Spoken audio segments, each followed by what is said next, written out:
Well, we've had some time off, but we're starting 2020 in a big way. It is UFC 246. It goes down Saturday in Las Vegas. And, of course, your headliner, Conor McGregor, the notorious one, is making his return. Donald "Cowboy" Cerrone on the other side of the cage. Dan, Tom, interesting matchup for a lot of reasons. But, you know, in turning to your role of breaking down this fight, I got to be, you know, a little bit curious to know how comfortable you feel in knowing what you're going to see in the cage, right? I mean, you got one guy in Cowboy Cerrone that seems like he's fighting, you know, every 6 weeks or whatever, anytime, anybody, anywhere, he does it all the time. Meanwhile, Conor McGregor, you're trying to break down a guy that we haven't seen in over a year, and even then before that, we were watching boxing, and I mean, it just, you know, there's so little to watch on him. So how difficult is it, or how much does that factor into the way you started breaking this thing down? Well, the intangible that you're sketching out, John, is very real, right? I mean, no matter what side you fall on, or no matter what side I fall on my breakdown, which you can check out at MMAJunkie.com, you have to factor in that the biggest intangible in this fight is McGregor.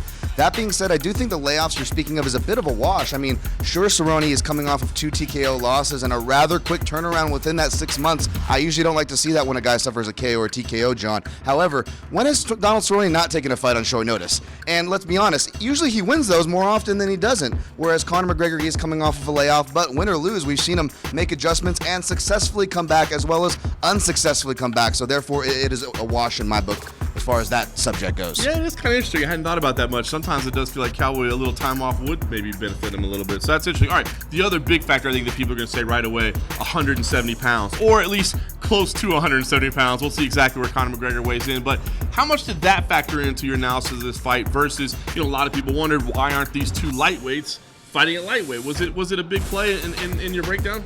I didn't make that big of a deal of it, but it is something to watch out for. Cerrone has much more experience, at least 3 times more experience than Conor McGregor does at welterweight. He's felt those real welterweights before, but Conor McGregor seems very comfortable. Let's not forget, he trained a bulk of his career with an SBG and as well as Gunnar Nelson, a lot of welterweights in that crew. He's used to moving around that weight, but you can't get around that. He's only 1-1 against one guy, and in both those matchups, we saw him adjust in the second one, but he did struggle a bit with pace, so that's kind of the thing I'm going to be looking for against a guy like Cerrone, who, let's be honest, John, he picks up the pace as the fight goes on. Yeah, no question about it. All right, well, listen, we know that the big attention is on Conor McGregor, as you said. You know, he's the X factor here. He's the A side, if you will.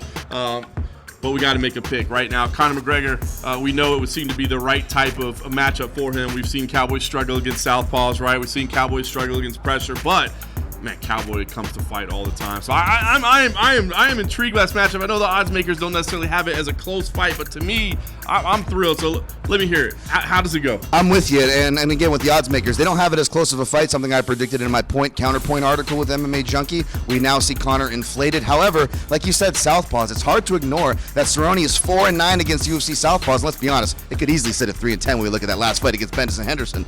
No shade there, just saying. Whereas, you know, we haven't really seen McGregor against Thai-style kickers, and when he's ever gone against skilled kickers like Jose Aldo, those fights, for better or worse, haven't lasted that long. So I'm really interested in seeing that. I mean, you look at Poirier, Seaver, and these guys, they may have lost to McGregor, but if you look at the common thread, is these guys are actually doing really well at distance and really well in the leg kick department, where Cerrone shines hardest. That being said, John, it's not so much leg kicks or the southpaw stance that's going to do it for me. I think it's actually going to come down to body work. Cerrone's check knee to the body. 5'9" is about the cutoff point. Southpaws are orthodox fighters. It doesn't matter. They get eaten up to that check knee to the body. Very few guys at 5'9" have been able to do it. Only Benson Henderson and Rafael Dos Anjos, the southpaws. I'm going to be looking to see if Conor can do that. I'm actually going to side with Conor to do that because of his attack angles that we always talk about. He really does have a masterful knowledge of distance. I just don't know what Conor we're going to get, John. So gun in my head, I'm going to go with Conor by finishing this by the early second round. But would I be surprised to see Cerrone, you know, start picking up if this fight goes into the third? Not at all. I agree, man. The longer this thing goes, the more and more interesting it gets. We'll see if Conor can get it done early. If he does, make a statement, kick off that 2020 season in big ways. I mean, look, the big star is back, but hey, Cowboy's a fan favorite as well. So listen, UFC 246, it's Saturday night, T-Mobile Arena. Of course, MMA Junkie will have you covered. If you want to see all the full details of where Dan Tom got to that analysis there, check it out on MMA Junkie as well.